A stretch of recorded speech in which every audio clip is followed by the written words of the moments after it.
Bonjour à tous, j'espère que vous allez excellemment bien. Aujourd'hui, on se retrouve pour parler cyclisme, pour faire la présentation d'une nouvelle équipe de ProTeam, l'avant-dernière équipe de ProTeam même désormais. La dernière équipe française de ProTeam, mais on parlera encore de beaucoup d'équipes françaises en continental. Donc on va revenir, vous avez bien compris, sur mon équipe préférée de toute la saison, Total Energy. Je vous dis que j'ai déjà trouvé, alors j'ai pas encore trouvé l'image pour Jean-René Bernodeau, mais je pense que là j'aurai plus le temps, donc on verra comment on fera. Mais pour le compteur JR, j'ai trouvé l'élément sonore. Voilà. Je l'ai trouvé ce matin dans l'interview de Jean-René Bernodeau. Il a fait une phrase exceptionnelle. Et je me suis dit, je vais la garder pour le compteur JR, parce que j'ai absolument pas compris cette phrase. Je pense que Jean-René Bernodeau a un des petits soucis du côté des mathématiques, pas que du côté du cyclisme. Donc on reviendra, parce que pour ceux qui ne sont pas, qui viennent d'arriver sur la chaîne, il faut savoir que je critique assez souvent Total Energy, ou les autres appellations de cette équipe, et que j'ai décidé cette année que je mettrais un compteur JR, c'est-à-dire Jean-René Bernodeau, le compteur JR. C'est-à-dire que si je dis des choses méchantes sur Jean-René Bernodeau, je mettrai un +1, et si je dis des choses gentilles, j'enlèverai un point à ce compteur. Et si on est en négatif, ça veut dire que j'aurais été gentil avec Jean-René Bernodeau. Si j'ai des points positifs, c'est-à-dire que j'ai été très méchant avec Jean-René Bernodeau. Je pense qu'on aura plus de points négatifs que de points positifs. On commence tout de suite. Alors avant tout, n'hésitez pas à vous abonner à la chaîne, à réagir dans les commentaires, à mettre un pouce bleu, à partager la vidéo si vous pensez qu'elle peut intéresser votre entourage. Et dans les commentaires, n'hésitez pas à me dire ce que vous avez pensé de la saison 2021 de cette équipe, ce que vous pensez que cette équipe est capable de faire en 2022, et des transferts de cette formation, notamment de l'arrivée de Peter Sagan. On en avait déjà parlé sur la vidéo des transferts que j'avais faite en novembre, je crois, à l'époque où, entre deux coupures d'internet, je l'avais faite, cette vidéo-là. Je m'en souviens. Donc ça devait être en novembre. Et puis donc schéma habituel de vidéo, on revient sur la saison 2021, les victoires, effectifs 2022, notamment les transferts et les coureurs à suivre, enfin que je suivrai. Et on parlera du maillot qui a changé. Et c'est plutôt une bonne chose. On commence tout de suite avec la saison 2021 de Total Direct Energy à l'époque, parce que maintenant il faut l'appeler Total Energy. Ça a rechangé de nom encore l'équipe. Qui a commencé même la saison sous le nom de Direct Energy.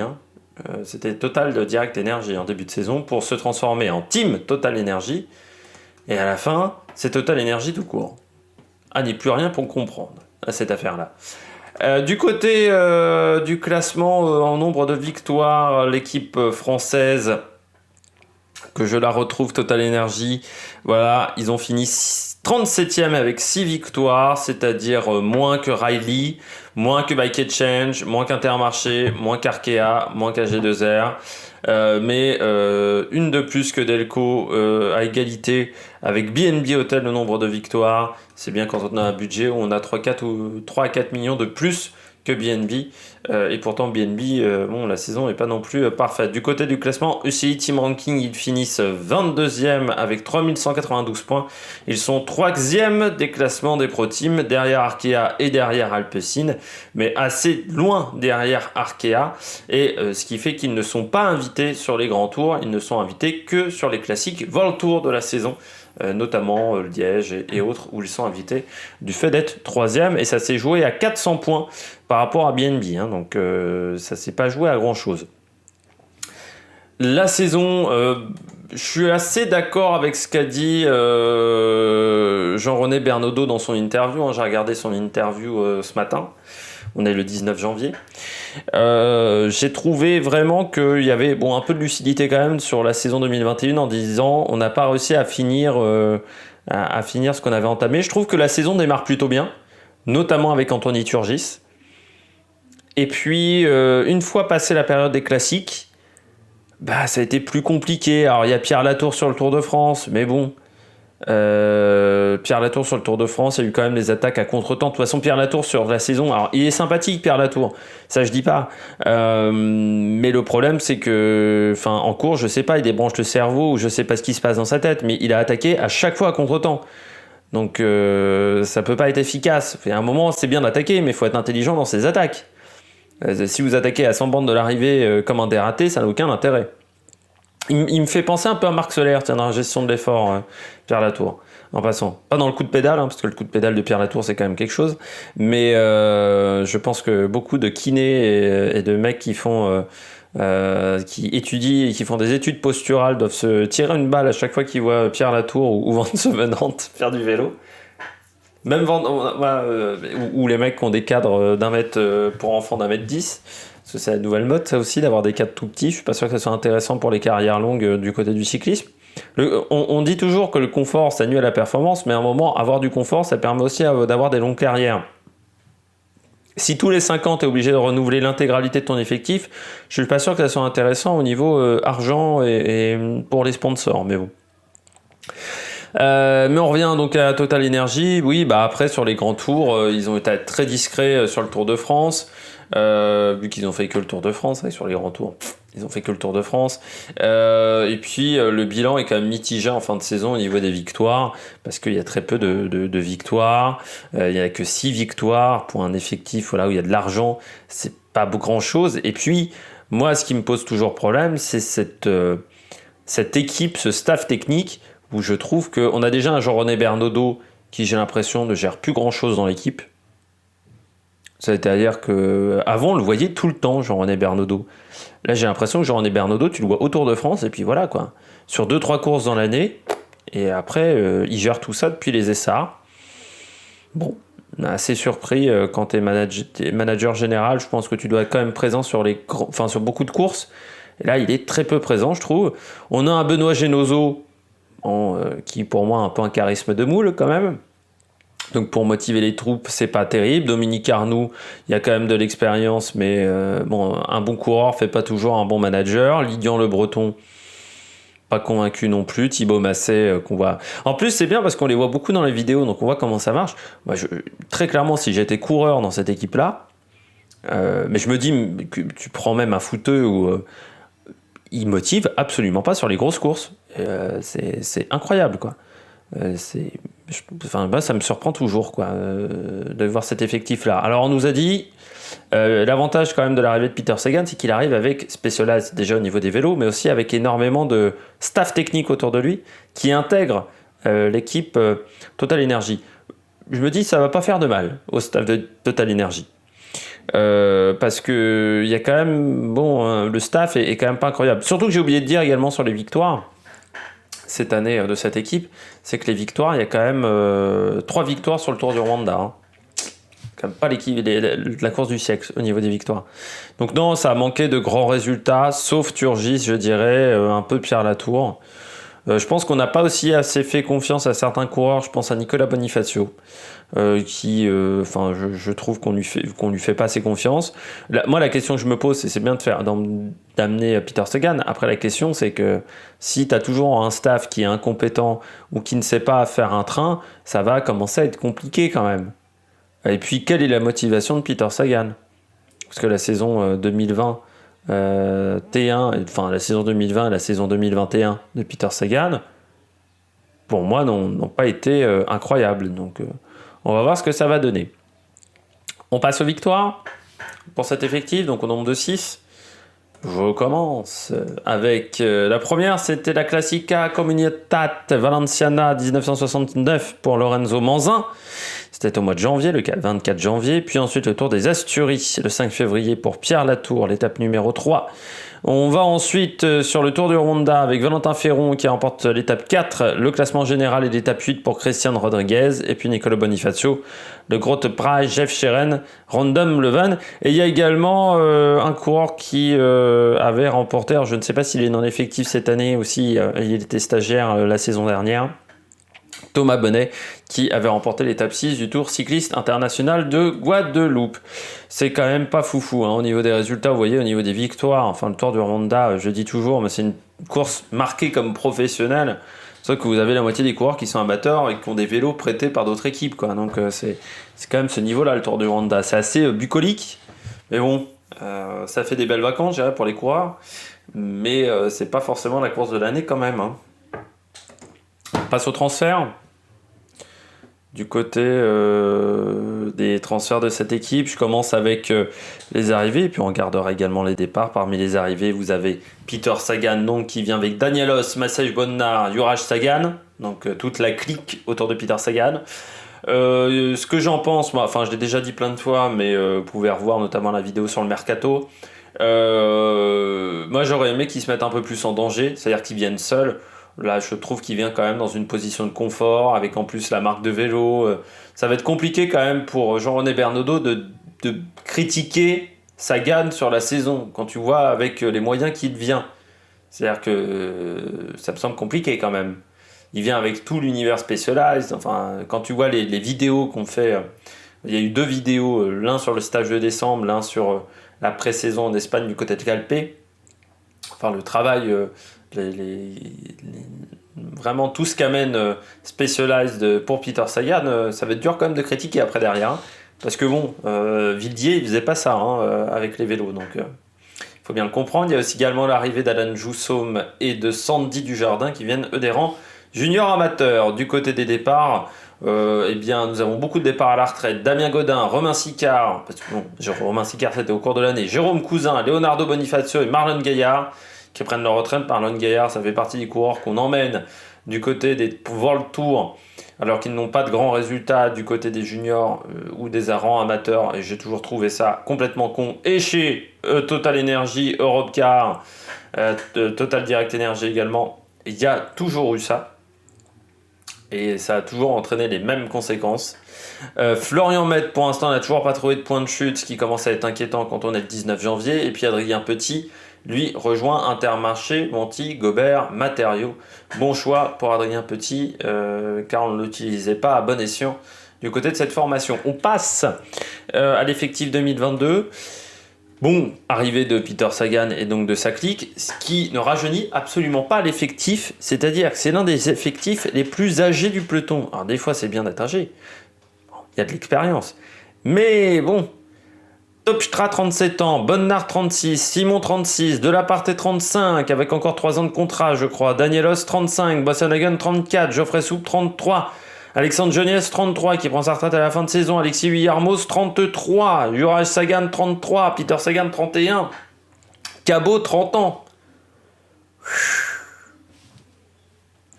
Ça fait beaucoup quand même de coureurs à plus de 30 ans. Alors je suis pas sur un jeunisme non plus exagéré, mais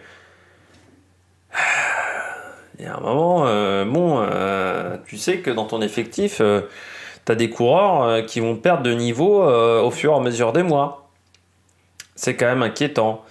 Peter Sagan, donc, qui vient en tant que leader, sauf que, bon, face à Turgis, il va falloir voir comment ça va se passer. Au niveau des sprints, face à Bonifacio, il va falloir voir comment ça va se passer. Bon, voilà, c'est un peu compliqué. Moi, je pense que Turgis, quand tu vois les résultats qu'il fait l'année dernière, Turgis, enfin, il n'y avait pas besoin de lui foutre Peter Sagan dans les pattes, quoi, sur les classiques. Surtout, vu les résultats sur les classiques de Peter Sagan ces dernières années, c'est vraiment pas dingue. Hein. Alors, je veux bien qu'on nous dise qu'il a retrouvé de la motivation chez Total, peut-être. Moi, je constate que les résultats ces dernières années n'étaient pas fous sur les classiques. Donc, Turgis, on va voir ce que ça va donner à la cohabitation avec Peter Sagan.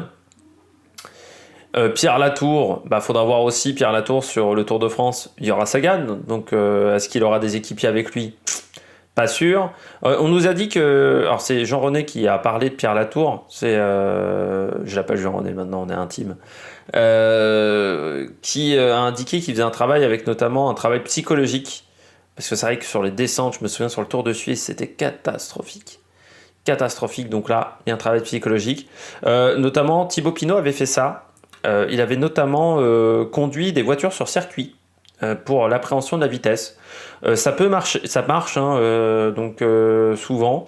C'est ce que font les descendeurs également en ski. Pas mal de travail également psychologique. De toute façon, la préparation mentale, en cyclisme, on n'en parle pas encore énormément, mais dans d'autres disciplines, on a cassé un petit peu le tabou. Je pense Teddy Riner, par exemple, un préparateur, suit une psychologue depuis le début de sa carrière, Teddy Riner. C'est quelque chose de très important. Et c'est vrai qu'au niveau des chutes, je ne sais pas si Remco Evenepoel, par exemple, a fait ce travail-là. Mais je pense que c'est un travail qui est très important sur les grosses chutes. Parce qu'on s'aperçoit qu'il y a parfois des coureurs qui mettent beaucoup de temps à revenir au top niveau. Je pense notamment à Marc Sarro cette année. Je pense que c'était pas que physique, son manque de performance chez AG2R, c'est peut-être aussi dû mentalement, parce qu'un sprint, il faut s'engager dans un sprint, hein. C'est pas facile. Donc ça peut être pas mal. On espère aussi que Villarmoz va retrouver son niveau. Parce que bon, l'année dernière ça a été compliqué et puis en plus beaucoup de chutes, hein, pour Villarmoz, donc saison extrêmement courte. Boissy-la-Gueule, grande question. Jean-René Bernaudot dit qu'il a retrouvé de la motivation et qu'il veut montrer qui il est vraiment. Je veux bien. Après, des coureurs de talent et de renom qui sont passés chez Total Energy, les autres noms de cette formation, et qui n'ont pas eu le niveau escompté quand ils sont passés dans cette formation, ils sont nombreux. Et ça date pas d'hier. Ça date déjà de l'époque Brioche la boulangère, avec un petit espagnol comme ça qui était tombé devant Lance Armstrong. Peut-être aussi à l'époque il prenait plus de produits, mais je crois qu'il prenait encore des produits à ce moment-là. Enfin, ce Jean-René Bernaudot et le dopage, bon, à une époque, c'était pas clean, on va dire. C'est réflexion sur le dopage. Puis il est quand même passé chez Renault aussi, hein. Cyril Guimard sort de ce corps. On passe au bilan. Même si maintenant, aujourd'hui, chez Total, c'est une équipe qui est nickel. Bon, il n'y a pas de problème de ce côté-là. On passe, et qu'il n'y a jamais eu de dopage organisé chez Total, mais il y a une époque, il ne faisait pas très gaffe on va dire, au CV de certains coureurs. Et je dis toujours, hein, quand vous regardez le CV de certains coureurs, vous comprenez beaucoup mieux leur carrière et leur vision sur certains rapports aux choses, notamment au dopage. On passe donc au coureur à suivre. Du côté de Total Energy, je commence avec Peter Sagan. Il avait besoin de se relancer. Moi, j'avais dit qu'il fallait qu'il quitte Bora. Mais moi, j'aurais voulu qu'il se mette en danger un peu plus. C'est-à-dire qu'il ne vienne pas avec les coureurs qu'il a habituellement. Moi, je m'étais dit, chez De Koninck, ça aurait été une grosse prise de risque. Là, il vient, c'est toujours le roi de l'équipe. Un peu comme chez Bora. Je rappelle que Bora, on a construit l'équipe pour lui. Les sponsors étaient arrivés pour lui. Chez Cannondale, sur la fin, l'équipe était totalement à son service. C'était moins le cas chez Tinkoff et surtout au début chez Liquigas quand il est arrivé. Mais bon, aujourd'hui, il vient, c'est encore le roi, quoi. Donc je sais pas si c'est bien d'arriver de cette manière, notamment quand on est en recherche de résultats, quand le niveau de performance de ces dernières années n'a pas été incroyable. Bon, je suis pas sûr que ce soit l'idée du siècle. Moi, je serais venu seul et je serais sorti de ma zone de confort. Là, il est toujours pour moi dans sa zone de confort. Après, au niveau des résultats, il a remporté le Tour de Slovaquie l'année dernière. 6e du classement des sprints du Benelux Tour, vainqueur des championnats de Slovaquie, vainqueur du maillot de meilleur sprinter, du maillot cyclamen sur le Giro, notamment avec une victoire du côté de Foligno, et puis également une victoire sur le Tour de Romandie et une victoire d'étape sur le Tour de Catalogne. On est quand même très loin du rendement de Peter Sagan d'il y a quelques années. Donc c'est pour ça que pour moi, il fallait qu'il change d'air. On rappelle, coureur qui a déjà 119 victoires dans sa carrière, 16 grands tours, 32 classiques également, auxquels il a participé. Je continue avec Anthony Turgis. Anthony Turgis, très bonne période de classique. Ça, il n'y a pas à se mentir, il a été très très fort. Ça a été, je pense, l'un des coureurs les plus réguliers sur la phase des classiques. 10e de Milan-San Remo, 12e du GPE 3, 9e de Gambé-Guelghem, 8e à travers les Flandres et du Tour des Flandres. Abandon sur la Flèche Brabançonne, c'est la seule contre-performance notable. Sur les grands tours, il y a eu des places au sprint sur le Tour de France, mais c'est pas un sprinter. Donc c'est sûr qu'il a fait 9e 3 fois, mais ce n'est pas un sprinter. Normalement, Anthony Turgis, donc, alors il a une pointe de vitesse, mais c'est pas un sprinter. Donc je me demande encore comment on a pu se dire que c'est lui qui allait jouer les sprints.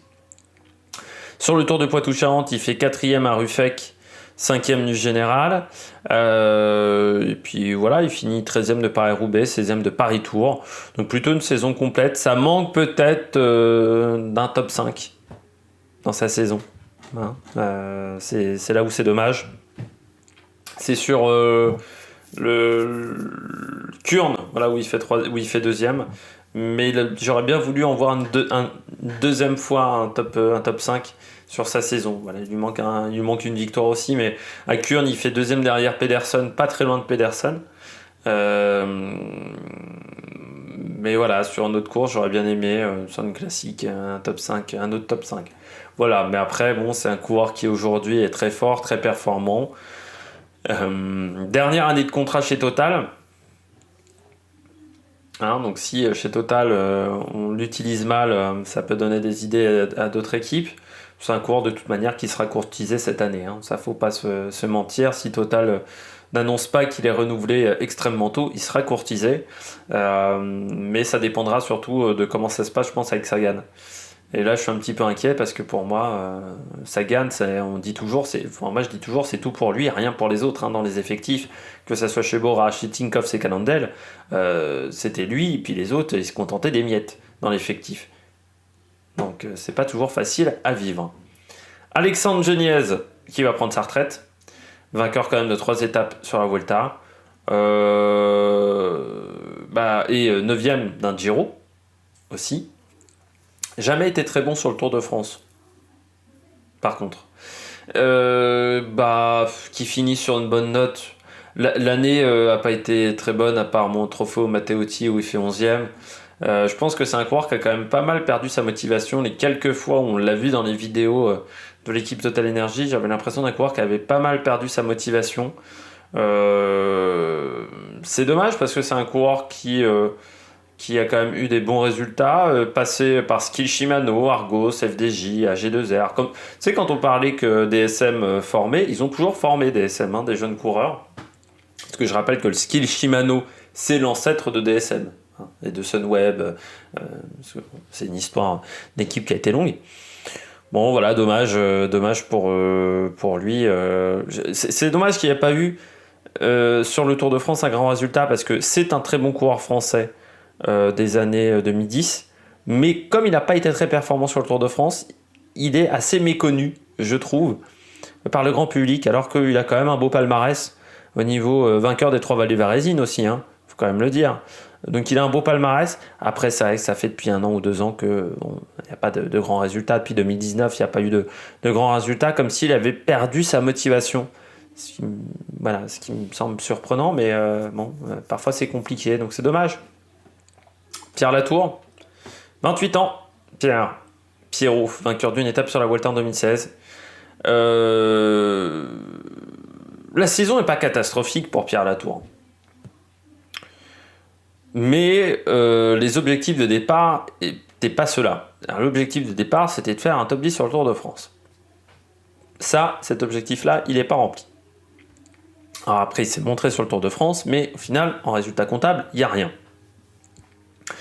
Sur le chrono, il n'a pas été mauvais. Il a vraiment été bon sur les chronos. Hein. Je pense notamment au Tour du Luxembourg, il fait 5ème du chrono. Je l'avais vu, le chrono, c'était plutôt bien. Alors, sur le Tour de Poitou-Charentes, il fait également 4ème du chrono. Ça, je n'ai pas vu cette course. Donc, si des personnes l'ont vu, mais je pense que c'était plutôt bien. 12ème du Tour de l'Ain. Mais sur le Tour de France, il a tenu 5 jours. Voilà, 5-6 jours, et puis après, ça a été un peu une catastrophe. C'est dommage. C'est dommage parce que c'est un bon coureur. C'est un bon coureur, mais aujourd'hui, dans l'île descente, c'est catastrophique. Que je trouve que pour courir sur un grand tour, il faut de l'intelligence tactique. Et aujourd'hui, il n'en a pas. La manière dont il court, c'est stupide à certains moments. Enfin, je dis toujours qu'entre le panache et la stupidité, la ligne est assez faible. La ligne jaune. Lui, il a franchi aisément vers la stupidité. Donc ça m'énerve. C'est un coureur qui m'énerve, Pierre Latour. Devant la télé, ça m'énerve. Mais comme cette équipe m'énerve, parce que, je dis souvent je suis méchant avec cette formation, mais je suis pas méchant gratuitement. C'est juste que moi, il faut savoir que quand je suis devant la télé et que je vois les stratégies qu'ils mettent en place, j'ai envie vraiment de leur péter la gueule, quoi. J'ai envie de leur dire, putain, comment vous pouvez pondre des stratégies pareilles ? Ça me trouve le cul, mais vraiment. Hein. Il y a des moments, c'est phénoménal, quoi. 3ème quand même du Tour des Asturies, vainqueur d'une étape, mais il a été bon sur certaines courses, notamment certaines journées, il y a eu trop d'inconstance chez Pierre Latour et puis surtout ce problème dans les descentes. Ce qui est surprenant, c'est qu'en plus je pensais que ça lui était passé au moment de Paris-Nice parce qu'il fait quand même 3e à l'Evans où ça tartine pas mal et les routes étaient... il y avait quand même des routes techniques, je crois, sur cette étape-là, je crois me rappeler. Donc là, il avait pas peur. Et sur d'autres courses, le Tour de Suisse, il y a une étape. Ouh, putain. Il en est même dangereux pour les autres. Donc, parce que quand vous prenez tous les virages à l'envers, vous êtes dangereux pour les autres. Donc, non, il y a encore du travail, mais bon, s'il y a un vrai travail de fait psychologiquement, si ce que dit Jean-René Bernaudot est vraiment vrai, qu'ils font un énorme travail pour lui, bah, ça peut tout à fait marcher pour le prochain Tour de France. Mais il y a, je pense, un énorme travail psychologique et de concentration aussi, parce que je pense que c'est un coureur, dans les vidéos dans lesquelles je le vois, je pense que c'est un coureur qui est pas top au niveau concentration. Tu vois, il y a un vrai travail de concentration à faire, un vrai travail mental à faire, je pense, autour de Pierre Latour. Il prend tout un peu trop à la légère, j'ai l'impression. Quand tu es leader d'une grande équipe, tu peux pas prendre les choses à la légère. Il faut avoir beaucoup de concentration. Je continue avec Nicolo Boni. Après, à chaque fois, ce que je dis, c'est d'un regard extérieur en regardant les vidéos. Hein. Peut-être que je me trompe complètement. Nicolo Bonifacio, dernière saison, dernière année de contrat chez Total Energy.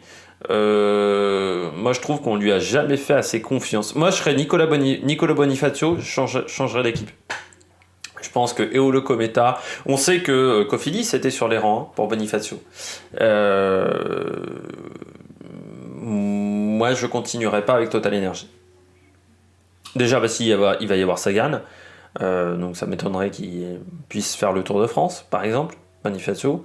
Et puis, on lui a trop souvent promis des trucs qu'il n'a pas eu, et notamment le train. Il n'a jamais eu un train de sprinter.